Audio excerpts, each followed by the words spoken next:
Good morning. I'm going to give everyone a second to get on. Welcome to Lunch with the Arts with Sheldon Tapley. I'm Lee Jefferson, the Director of Programming here at the Arts Center. We're so glad you're here with us today. Thank you for joining us. It's going to be a terrific hour. I'm going to give just another second for everybody to get in from the waiting room. Please make sure that you are muted upon entry. Just double check real quick and that you can hear me okay. All right. I'm going to turn it over to Mary Beth Ballard Murray, who is our marketing director. She's going to give some opening moments, and then Sheldon will start his talk. All right, welcome everyone to Lunch with the Arts virtual edition. Today we have Sheldon Tapley as our speaker. He is the Stodge Hill Professor of Art at Center College, where he has taught painting and drawing throughout his career. His works have been exhibited and collected at public institutions across the country. He is the juror that selected the work at our latest exhibit, which is currently on display, The Object Seen, Contemporary Still Life, and it's here at the Arts Center through October 30th. Thank you, Sheldon, for being here and speaking to us, and I'll let you take it from here.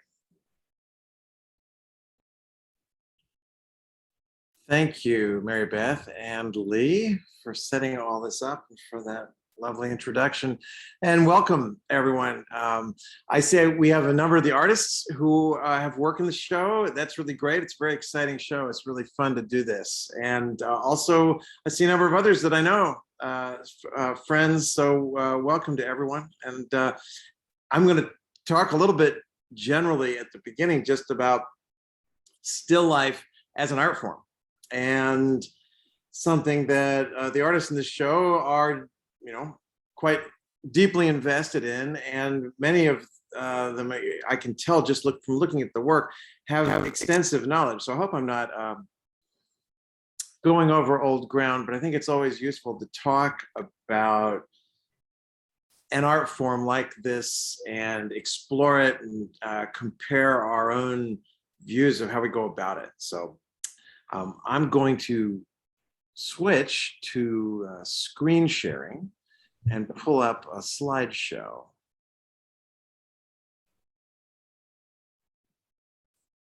Just real quick, make sure you're in speaker mode. It's on the upper right hand where it has view. You click down and make sure you've clicked speaker. Okay, thank you.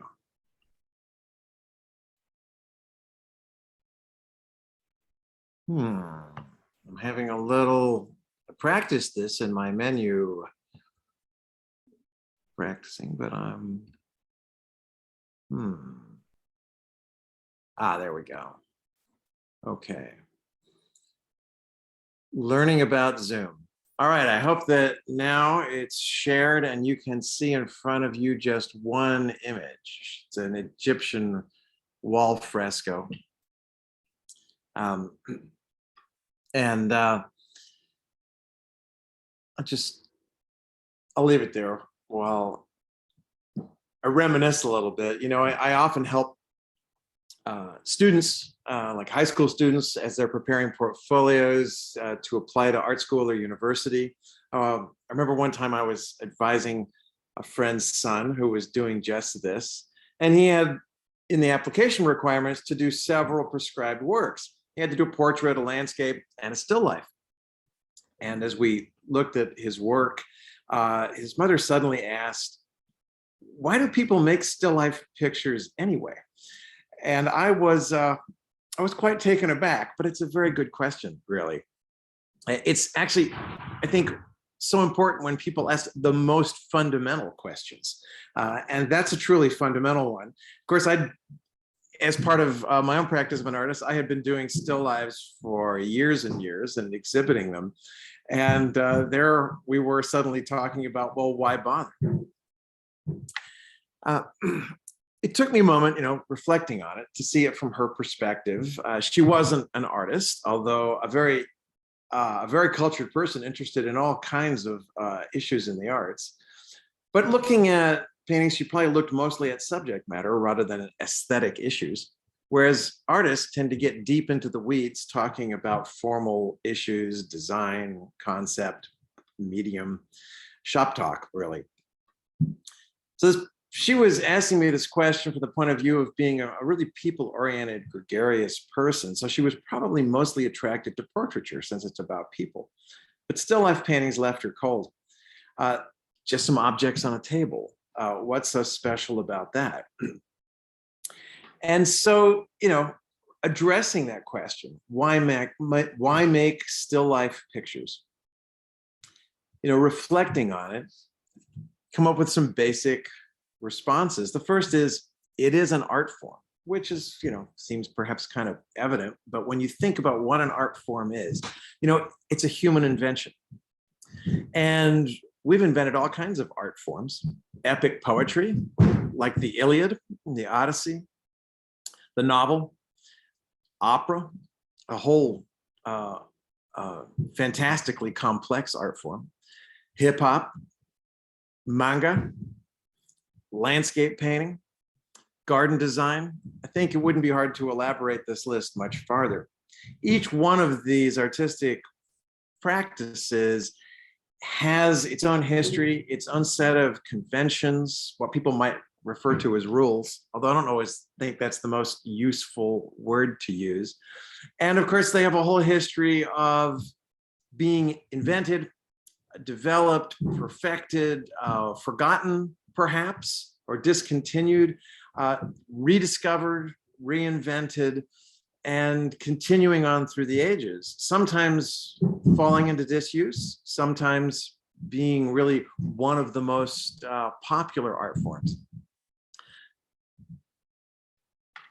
They're tools. Art forms are tools that we create to help us get through life.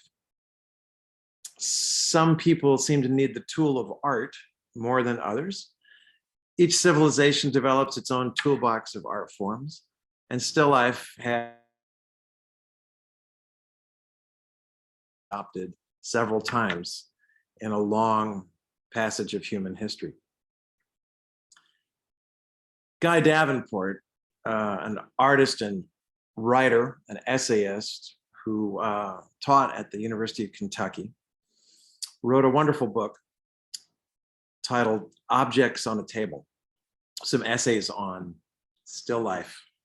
And it's long been important to me. He wrote all kinds of marvelous criticism, a lot of literary criticism as well. As a side note, he was in the first round of winners ever of the MacArthur Genius Grant, and really marvelous mind. And in his book, Objects on a Table, when I first picked it up and began reading, I was surprised because at the very beginning, he turns to ancient Egyptian wall painting and proposed that this is a very early form of still life. And I had never really thought of it that way. So that's why I have this fresco up here from, I think sometime in 2,500 years before the Common Era. So it's a long time ago. And what you see here is urns to either side of this man, who we see near the center of the picture, and they're piled up with food. And he is bringing meals into the tomb where someone important would be buried, and they're being sent off on their journey into the afterlife, and the soul needs provisions. They need food. So the afterlife seen very much as a continuation of mortal life on earth, and it's normal to provide food for it. This practice evolved from providing actual food to eventually providing sculptures of food, which wouldn't spoil, to providing paintings of food. And so there was an identification between the painting and real food. Also, a kind of a wonderful, subtle thinking about how a painting, a symbol of food, could somehow be a spiritual equivalent of real food in real life. Anyhow, it's a long way from the way we might think of still life, so I find it rather refreshing to go that far back in time and dwell on how artists and how the audience, how participants in a culture and a religion are reflecting on the images of food. And food is one of the central images that we find in still life. Moving along, pretty far along, a couple of millennia forward to Rome in the 2nd century of the Common Era. This is a mosaic from a Roman villa. And it was a fairly typical style of Roman decorative mosaics on floors. So this is actually on a floor. You're looking down at the floor. And it's just a portion of it that has been uncovered by archaeologists. So in a dining room, in a very wealthy villa, you'd have this amusing still life of all the food that has been cast from the table by the enthusiastic diners down onto the floor below them. So it's an illusionistic and rather playful image of the unswept floor. I'm sure that, in fact, probably in a villa of this level of wealth, there would not have been food on the floor for very long. Servants would have had to sweep it up. It's a much more playful and unreligious approach to still life than you found when looking in the Egyptian fresco. A completely different attitude about how to represent these objects. And these objects, of course, are part of the process of nourishment, part of the process of hospitality. They fit into life very intimately at all different kinds of levels. And of course, also at this level of playfulness, this joke, really, the illusion of food. The practice of still life diminished after the classical era. As the Europeans moved into the Dark Ages and the Middle Ages, most of their art inspiration was religious. And simply recording the ordinary materials and objects of mortal life was of no interest. Eventually, though, still life came back a long time later. Here's a painting by Jacques Degaine, Northern European artist. It's in the Metropolitan Museum in New York City. It's not a very big painting, a couple of feet tall at the most. It's an oil painting. And this is thought to be the first example of a particular genre, a particular segment of the art form of still life called a vanitas painting, which would become the dominant means of showing still life, of using it as a genre. So what we see here is the rise of still life after a period of it being discarded, a period in which religious imagery was much more dominant. And then as objects come back into imagery, they come back in with a great deal of religious overtone. So the symbolism here is clearly understood, and it has a very simple method, simple approach. The title we give to this work, Vanitas, is from Latin. It's a reference to the vanity of life, that is, of mortal life, that one's eyes should be on the afterlife, on being good and hoping to get into heaven. And that all the good things of this life, great food, money, the accoutrements of wealth and pleasure, we can't take those with us. And so I suppose the subtitle to this is that you can't take it with you. What are we seeing here? Just a few of the things. Of course, the skull is dominant. The memento mori, the reminder of death, that we're all going to die. It's a very serious image. And above that, you have this curious transparent sphere, like a glass bubble. And it's very surreal, dreamlike. And it's reminiscent of a bubble, which will pop. So again, the idea of the transience of life. It's also floating in a way that seems ethereal. Is it some kind of symbolism of the soul, perhaps? That we don't really know, but it's very effective. It's very poetic. And it's counterpoised against some other things that are references of the good life.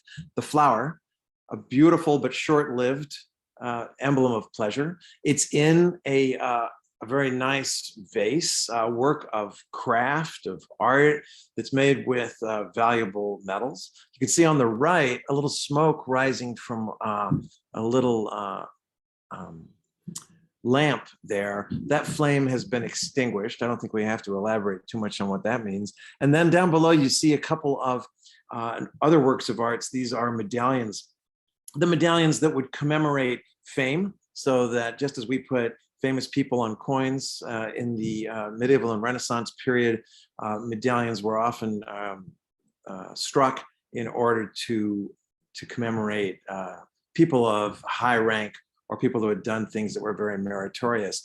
All those achievements, all that nobility, of course, is swept away in the vanity of life. So this mode of creating the vanitas image overshadows almost all of still life painting in Europe for the next couple of 100 years, and it persists even long beyond that. Here we have Clara Peters. So she is a Netherlandish artist from the 17th century, and she made a series of a whole lifetime full of marvelous still life paintings of all kinds. And here we see some vanitas imagery. We see the candle, and we know from looking at the last painting that that candle will burn down, it will go out. That sobering reminder of the end of life, though, is juxtaposed next to this rather handsome pewter plate, these very beautiful hand-blown artistic glasses. They're roamers and a goblet that holds some of the good things in life, presumably wine. And then there's these lovely cookies with powdered sugar on them. And so the food, the deliciousness of a treat, really, this is not just subsistence. These baked goods are works of art in themselves. And all the reminder of life is put right next to the candle. What we see here is a tension that arose in the history of still life. People like to have reminders of their nice things and reminders of good times they had. That's what you'll see on most people's, camera phone is pictures of enjoyable moments, pictures of things that happened that were pleasurable. And they're here in this still life. But the tension posed against that candle is indicating a kind of a discord or a discomfort. How much is the audience in the 17th century in this very religious period allowed to enjoy life without also being reminded by the more serious people amongst them they can't take it with them, that they should keep their eyes on the prize, on being good, not being gluttons, not being drunkards, being disciplined and virtuous. So there seem to be two messages in this picture. You can also see an insect in the back there, a fly on the table. And generally, they don't represent anything good in these paintings. They represent decay, as flies coming to eat decaying food. Even something more sinister, they can represent kind of evil spirits. So painting about what's good in life next to all those serious reminders.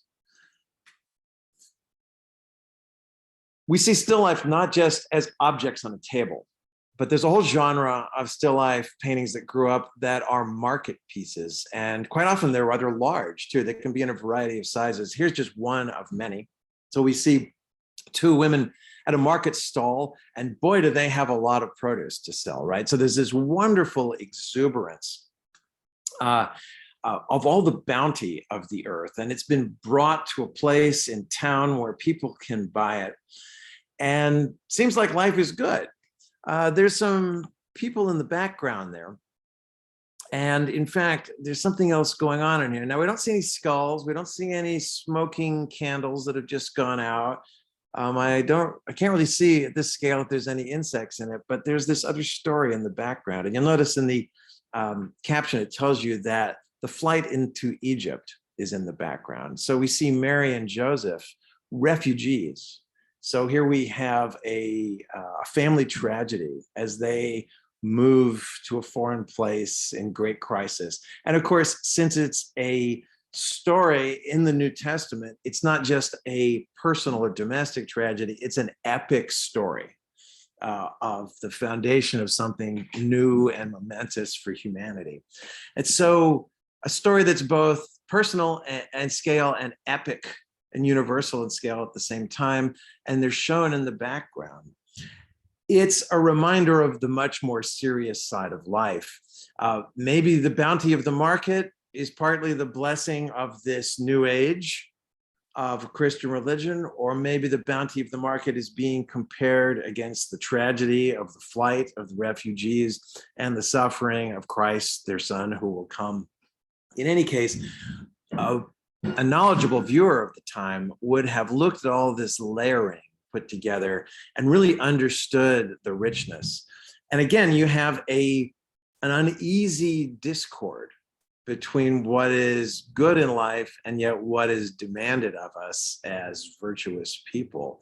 Really makes a wonderfully complex work of art, and it doesn't resolve the tension for the audience. It leaves you there mulling on this moral tension. Guy Davenport begins at the beginning of that book, Objects on the Table, with this wonderful statement. Between the gathering of food and its consumption, there is an interval when it is on display.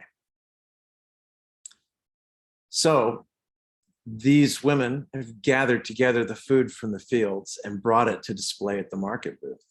Or perhaps on the kitchen counter, food is brought in from the garden and rests there before the cook can get to it. Or maybe the hunter has brought in a couple of rabbits and they're hung up, airing, waiting to be skinned and cooked. Food on display seems very much one of the roots of still life. You think about what that means. It isn't just a matter of sort of kitchen process or market process. Excuse me. What you have with produce and game is living plants and animals being hunted and harvested, brought indoors, they become still. And in fact, in the Romantic languages, in French and in Italian, still life is called nature morta or natura morta, the dead nature, which gets right to the point of the issue. Those plants and animals have been harvested. They're no longer alive. They pause. There is a pause in the cycle where food becomes practically stored for the farmer, the hunter, and the cook. But for those in the audience who have a temperament and the leisure to observe and to reflect about the artistic, the moral story being told here, the stillness of those goods in the kitchen or in the market is a pause in their destruction and then their transformation into food. And so what is diet is transformed into more life, of course, nourishment for us. So there's a grandeur to this idea of creative destruction. In modern terms, we might call it the ecological cycle. The circle of life is a more traditional way describing that. It has many names. And it contrasts homeliness and the small scale of objects, like vegetables, fruits, and cookies, to the grander scale of life and death.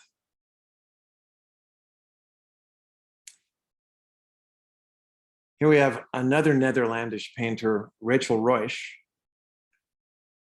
And I'll just, as an aside here, point out that showing you Clara Peters and Rachel Ruysch is in part of a desire of mine to focus on women artists in a period in which women were generally not allowed to be educated, not allowed to be trained as painters.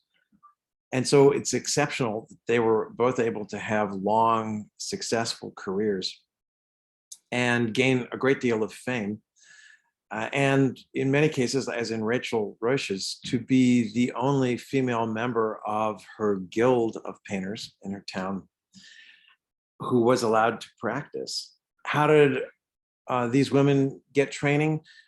Usually when that happened, it was because they had a father who was also in the profession and could train them privately, since they weren't allowed to go and get a licensed apprenticeship or to get any other kind of education.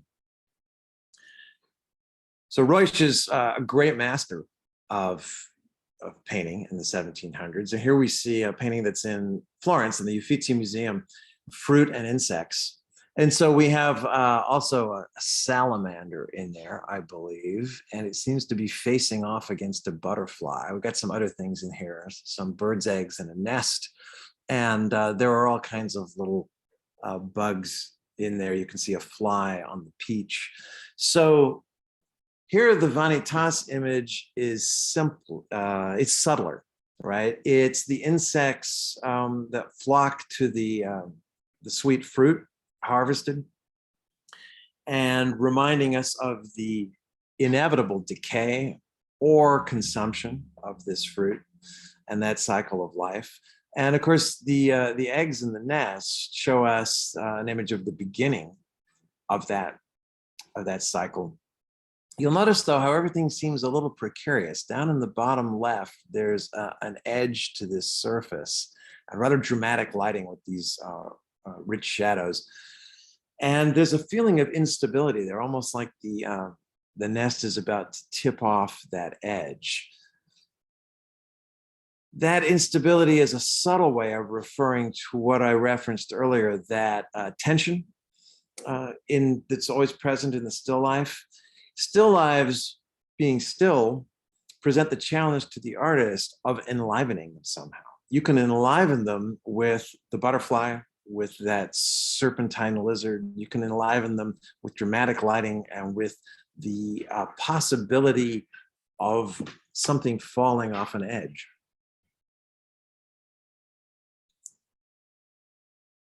There's another aspect. Well, I began by talking about Northern European still life as having this very spiritual orientation in the Jacques Degain Vanitas. And here we have a Spanish painting by, in fact, a monk who became a famous painter in his lifetime, Fra Juan Sanchez de Cotan.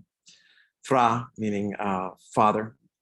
He was, or brother within an order.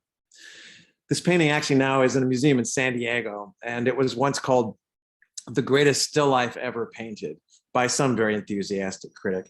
I have a tendency to want to agree with the critic, but then on the other hand, I think of it, there's a lot of great still lives in the world. So as much as I love Cotan, maybe I'm not going to pick one personal favorite across the entire range of art history. But this is a pretty marvelous picture, and a lot of painters and photographers and other people interested in still life tradition really love it.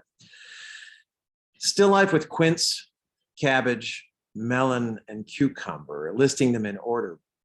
And where are they? It's in the rather mysterious space. In fact, it looks like a tomb, not accidental. But what would it really have been recognized as? A much more prosaic space.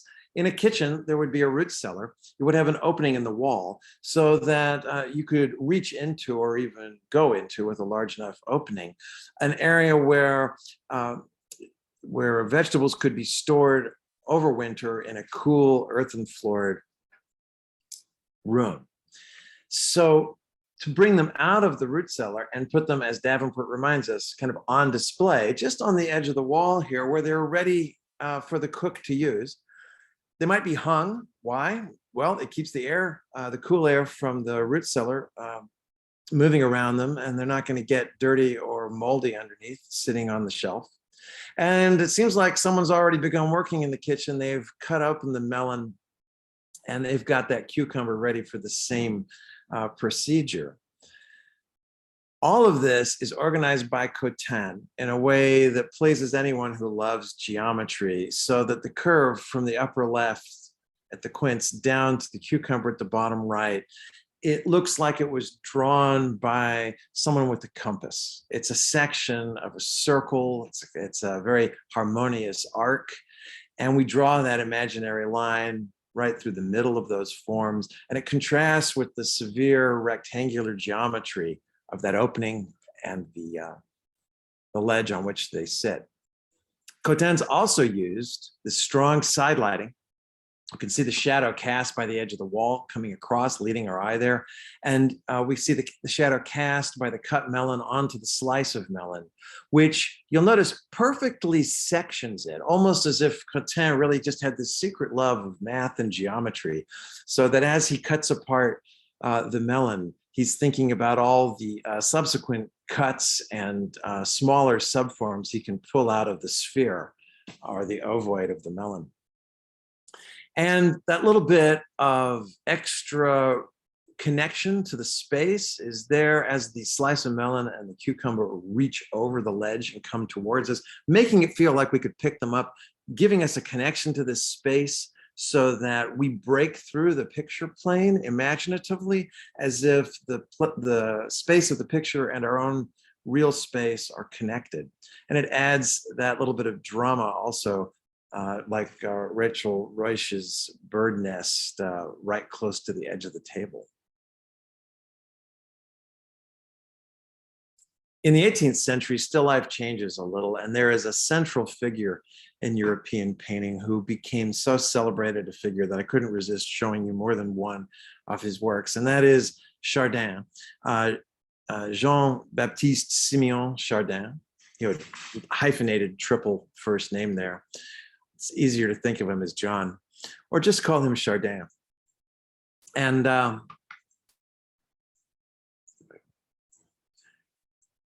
this slide shows us a cup, a bowl, a spoon, a couple of apples, and I think chestnuts. And they're just placed like a place setting as if you're about to sit down and consume them. Well, still life painting has traditionally been about simple things. We began with food. And here we move from not just food, but to thinking about the bowl, the cup, the spoon, which are amongst the earliest things human beings have ever fashioned. Archaeologists have found bowls and spoons from 20,000 years ago. It's likely they will find them from much earlier as they keep looking. And it's hard to imagine a time in which we didn't need some way to give ourselves a drink. Such simple objects may seem unremarkable, even abject, you know, just a very simple object. If you think about how we have made them really abject with disposable cups, which, you know, cast out of a car to the side of the road, become simply litter. And that humility in the subject has made still life one of the humblest of genres in the period of the past 500 years. Wasn't comparable to the grandeur of painting history, whether that was real human history or classical history from the Greco-Roman period, or even mythological history, the history of, say, the classical gods or the stories of Christianity. And it was even ranked below landscape painting and portrait painting, which were considered to be superior genres, largely because of its humble subjects. It was generally thought that such humble subjects were not a good way to provide models of moral behavior or any kinds of stories of human complexity. I think you can see from what we've been looking at, though, that it's hard to agree with that point of view, given what the still life artists have invested into the imagery, that if we spend a little time observing, unfolding what we see, we find a great deal of complexity and dwelling on some pretty big issues. So the bowl, the cup, and the spoon are persistently present in the art form, just as they're persistently present in our daily life. This is, after all, lunch for the arts, so presumably at least one of those things is near you right now.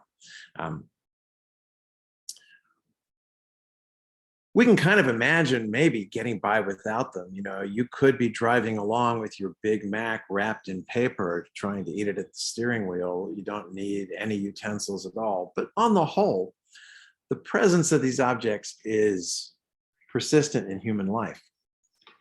And beyond that, they're fitted to our bodies. There's hardly anything more intimate than an object that is fitted so that the rim of the cup goes to our mouth.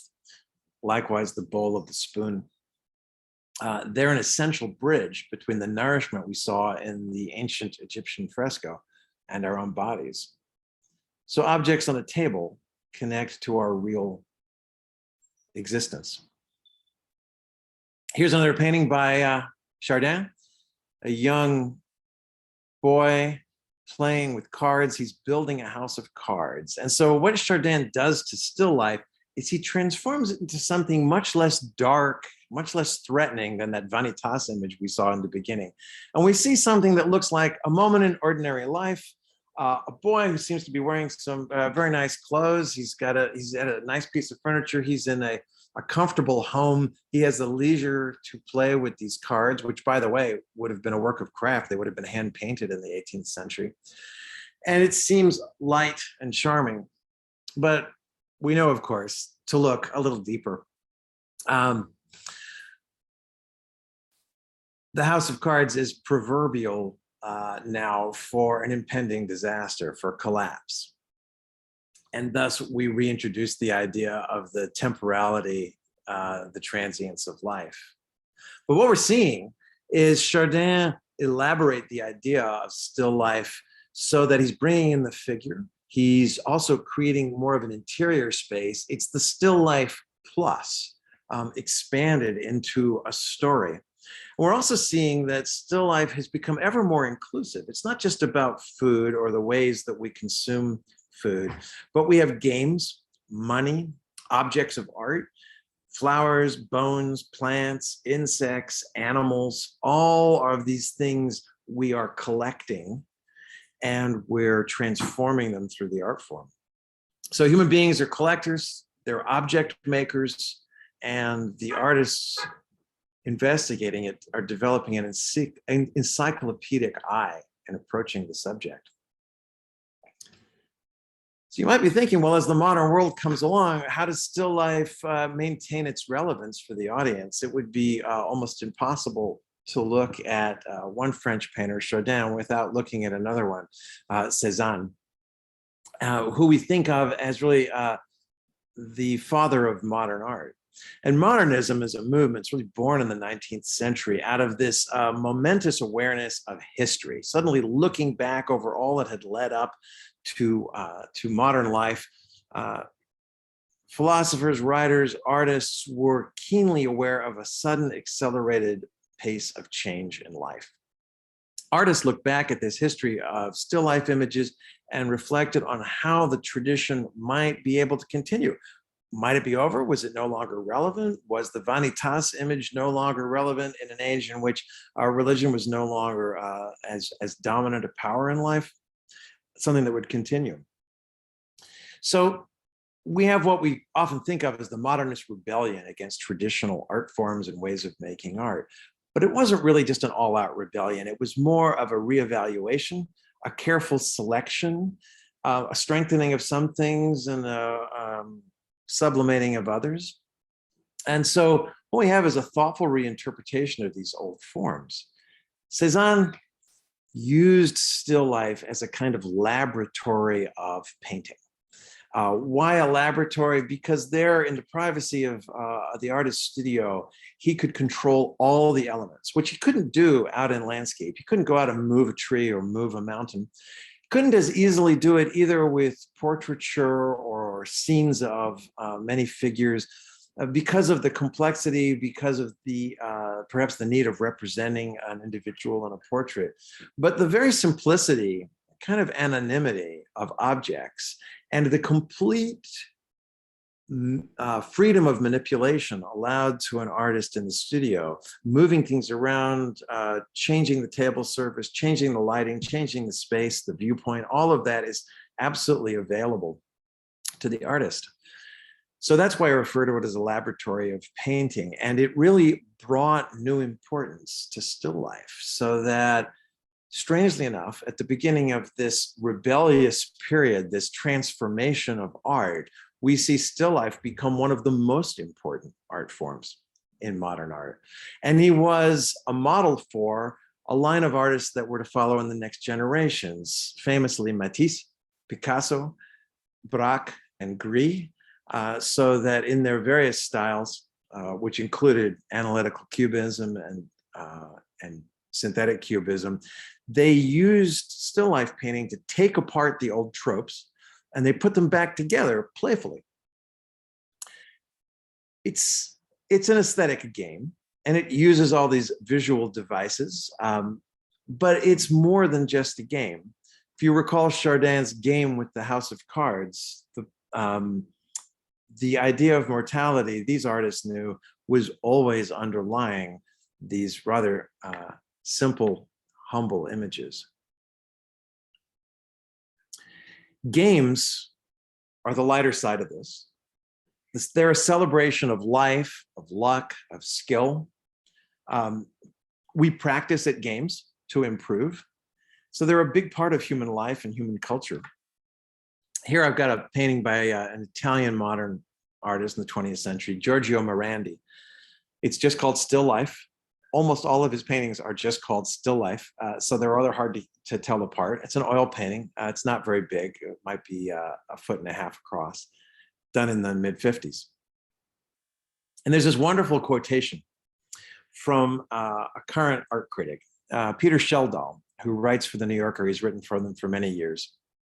He wrote an article titled Tables for One, and it was a review of an exhibition of Morandi paintings.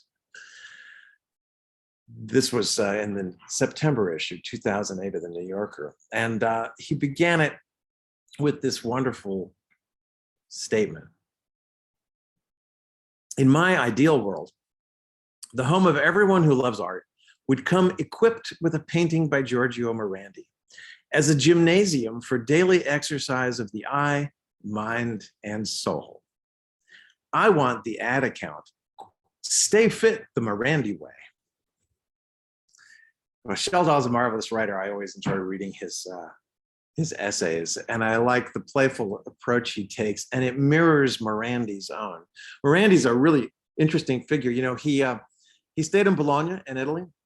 He taught at an art school that was not far from his house. He lived with his mother his whole life, and he had a studio and a spare bedroom upstairs in the house they shared together. And he seems to have had a very, very quiet life. But he produced a heck of a lot of amazing still life paintings, and they became world famous in his lifetime. He was a very modest man. He had a collection of objects that he kept on shelves, and he'd get them off the shelves to the table. And if he didn't like the color they were at the time, he'd take some oil paint and paint them. He'd put stripes on them or change the color of them. They were very, I think, probably not very attractive objects by the time they'd been used for years. And they were a collection of motley little things, various bottles, vases, containers. And you can see one of the things he's doing here is he's putting objects behind objects in a way that they almost seem to be playing hide and seek. And he's also seeming not to arrange them very artfully. He hasn't taken pains to put them in a rhythmically varied way. He hasn't pushed one to the edge so it might be seen to be cropped by the edge. He puts them all right in a cluster, a sort of rectangular grouping in the middle, a little phalanx. And he does a lot of repetition. He's got these two white vessels that echo each other, and then he's got other bottles with necks that echo those. And then some of the objects are kind of anonymous. This doesn't have any of the outward immediate charm of Chardin. It doesn't have any of the momentous strong lighting of Cotin or of Jacques Degaine. It doesn't have the incredible skill that you see in Clara Peters or Rachel Roish. There's no insects, there's no salamanders, there's no action. It's just a bunch of boring objects on a table painted by a very quiet little old Italian who kept at it for decades.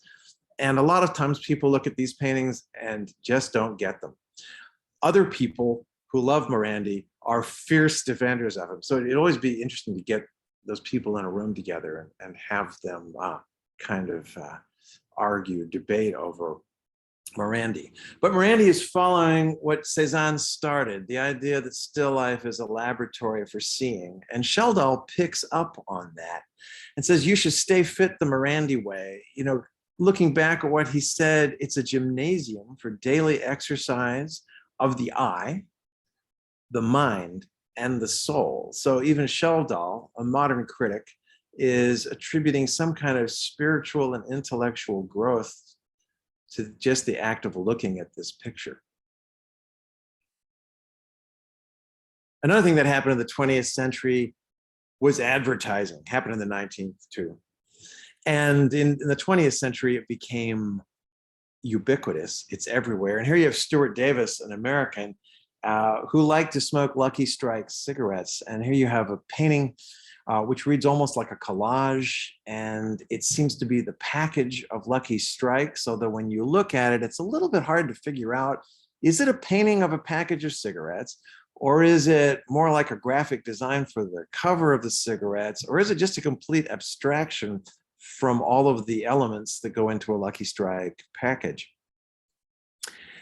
It's kind of mostly the last, but it's deliberately confusing. But what it reminds us of is a small handheld object, a box of cigarettes, probably very much the one that the artist picked up every day from the table in his studio. And it reminds us of another art form, that of the graphic designer who made this wonderfully bold, bright colored little package, which Davis would have looked at every day and must have admired. So he's quoting an artist. He's looking at a simple object, which is not that simple once we look at it more closely, and he's making a really wonderful, bold design out of it. He's doing something else. He's using still life to refer to popular art, to popular commerce, to the enormous importance that advertising would have in modern life.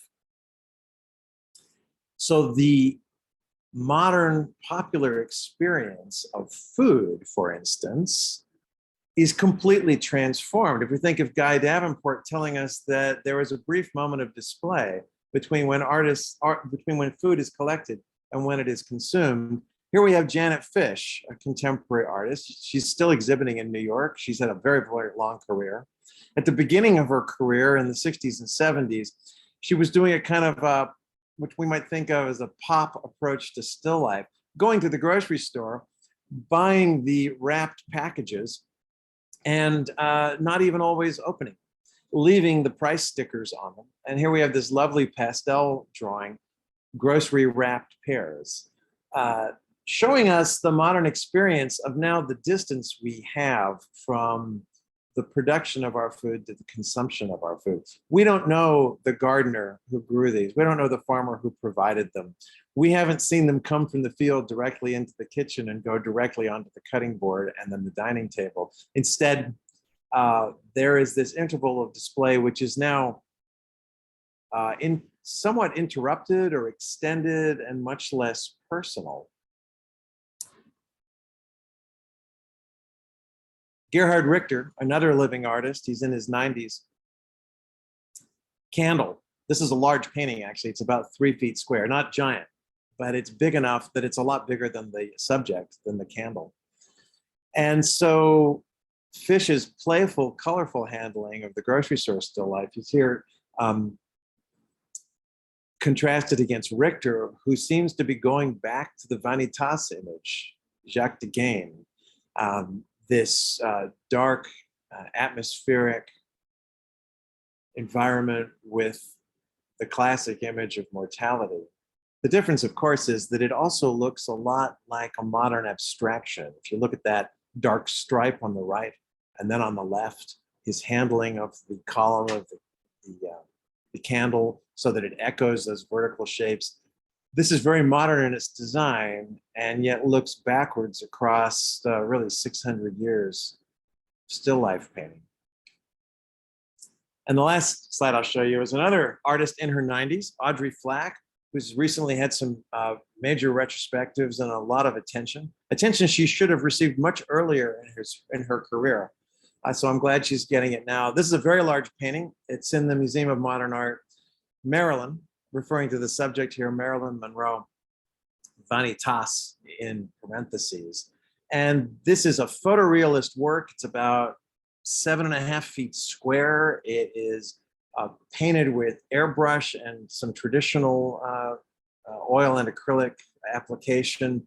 And it's stunning in its polish, in its over-the-top realism and glow. It challenges kind of what would be the subtlety of good taste. And it's really in our faces. And at the same time, it's an homage and a portrait of Marilyn Monroe, who was herself made into kind of a pop product and advertised, manipulated, and eventually she, for all the stress of that popular exposure in her film career. So Flack sums that all up here in a very modern way that also refers to popular posters, to things like van painting, airbrush use, intense pigments that could only have been invented in the modern age. She's really reinvigorating the entire tradition with all of those popular references and approaches. I'm going to stop the share. That took me longer than I anticipated. I'd love to take questions. I think one of the questions that we got on the chat was if you could take a moment or two to talk about the current exhibit. I think people had some questions on that. Yeah, I'd love to. I think you'll see echoes. Let me go to the website, which has our images in it.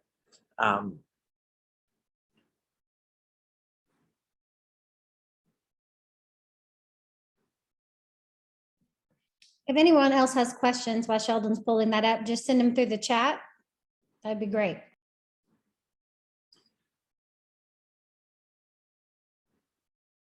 Well, just scanning these to start with, we got 2 paintings by Ellen Ballard. I don't know if Ellen is here today, but I think one of the things I really enjoyed seeing here was the references to modern palette, that brilliant palette and handling that we see in pointillism and also all the way through Matisse with these intense colors, and also playing games with what are the boundaries of scale and still life. So the chair in the interior, the chair becomes the object.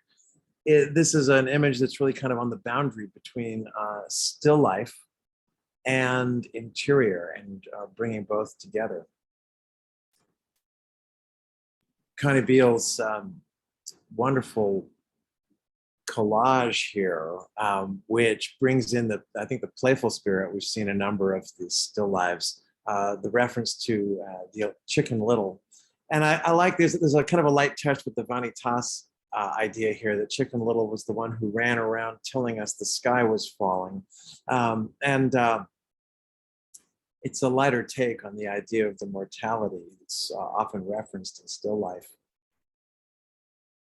To the core, this is a wonderfully painted little painting that shows us, I think, the object of food, the basic element of still life, the idea of transience, it's been eaten away, the powerful use of light and shadow. So we see that cast shadow. For such a small painting at only 10 inches across, it really packs a punch. We have John Dixon's collage, which is, marvelously put together, meticulous craftsmanship, and is a very complex still life, bringing in fact, a type of still life that I didn't even talk about because I knew that I would run out of time. We see the recorder on the table brings in the sense of hearing with the reference to music and the sheet music under it. There's a whole tradition of still lives that represent the 5 senses. So here we could imagine that John is encouraging us to think about the taste of that avocado, the smell of that peony tulip, the use of our hands as we slide them into the scissors handles, and whatever might be in that vessel, the pitcher on the table. And he mentions, in fact, some of the artists I just referenced, Gris and Braque to start with, and Cézanne. Sherry Dowd's piece here, I think does a great job of showing us kind of the popular element in still life.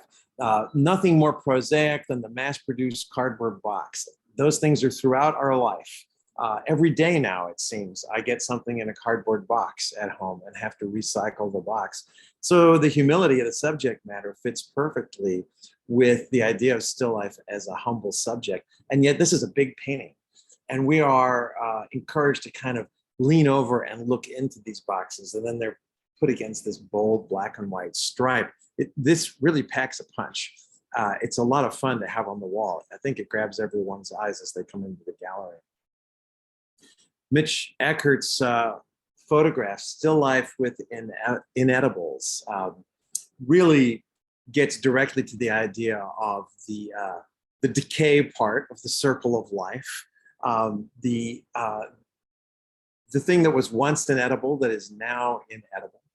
And by doing this, printing this photograph as a gelatin silver print, he's taking advantage of the wondrous qualities of that medium that deliver light and tone in such a detailed way. By taking the image monochromatic, it gives it a seriousness and a dignity which elevates these humble objects.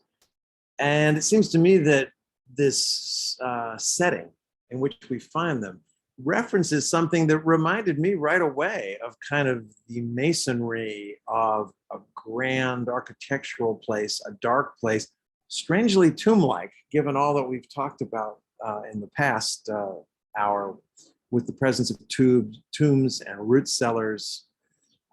There's a lot of imagery here that is referencing the various traditions I talked about, giving us something new. Donna, this is just Donna Forgash here has a wonderful, brilliant, lushly painted still life, showing us that sense of smell and touch and sight that reminds us of the good things in life. Very much the brighter side of still life.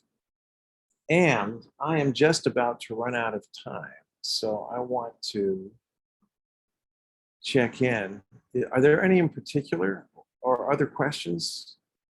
Yes, Catherine White sent through the chat. How would you define contemporary when it comes to still life, Sheldon? Yeah, that's a tough question. I think the idea that I introduced with modernism, that the tradition is being understood in its full range.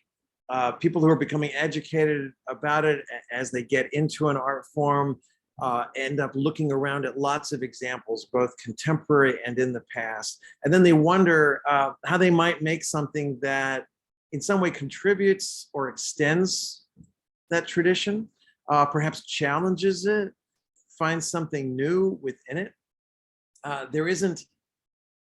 We don't really know what that might be, because we wait for each artist to provide it. And so what you get out of it is an exhibition like this, in which you see artists bringing their interpretation of the genre, which I hope has soft boundaries, not too rule-bound.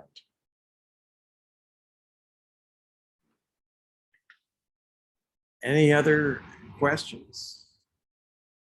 I've got on the screen here Vincek Scorlami's very dramatic photograph, decaying food on a table in an interior that was damaged by fire.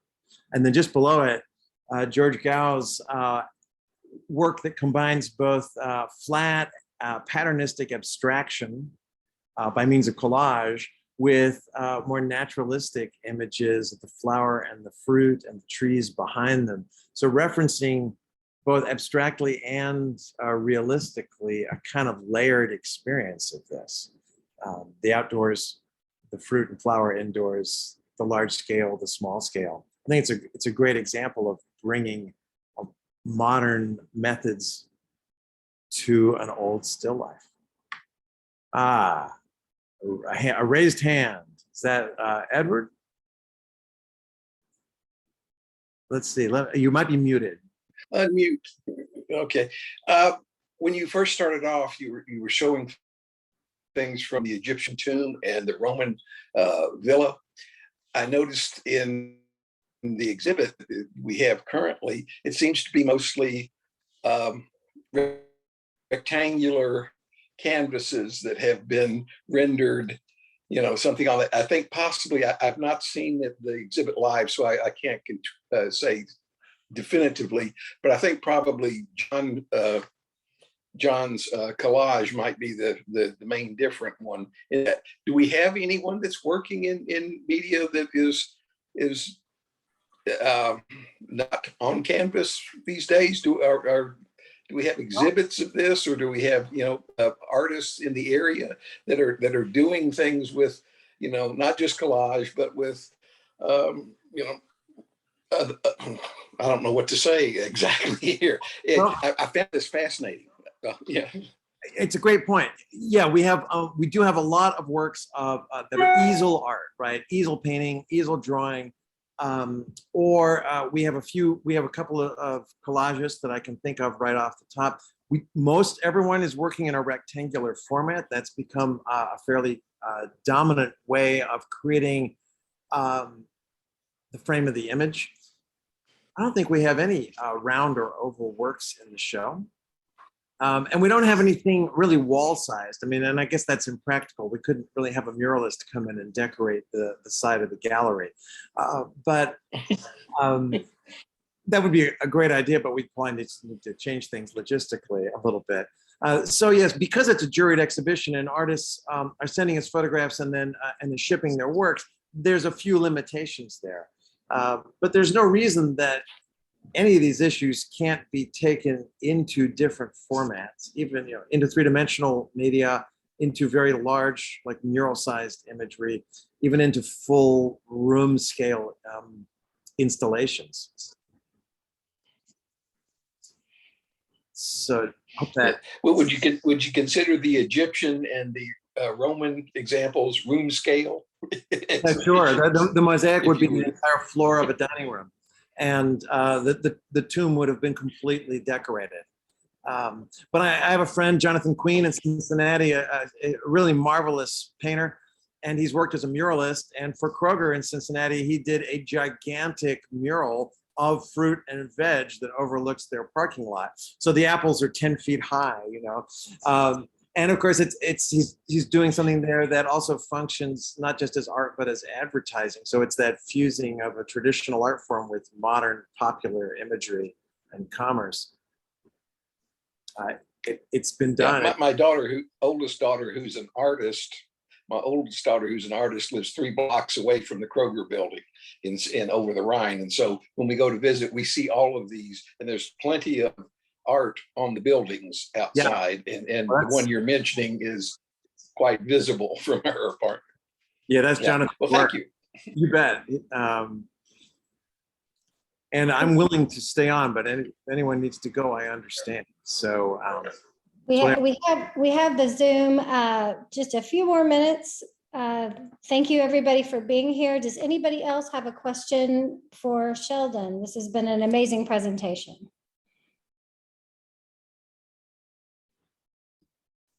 Sheldon, do you have any last words or thoughts? Well, I just say it's a really exciting show. There was a large number of wonderful works submitted. So what we have here is really it was a wonderful composition and competition also. Excuse me, is what I wanted to say. And I hope that you can see it in person if you're in Danville or nearby. Otherwise, you can see it well on the website as if you can't be here in person. And I hope that as you look through it, you can see ties between the contemporary art and the traditional things that I was referencing. I think you probably had some announcements too about things in the future. Yes, so first off, I'd like to thank Sheldon for today. This was just terrific. I think everybody's really enjoyed it. Our opening is Friday night starting at 5:30, so come see it in person if you can. And we have a whole series of Lunch with the Arts. Next week will be Laura Paulette, and then you can enjoy Sheldon's workshop on October 2nd if you would like here at the Art Center. But on behalf of everyone, thank you to Sheldon and thank you for everyone being here. What a fun lunch with the arts, and we hope to see you next week. If you need to exit, I see there might be one more message. I think everybody's good.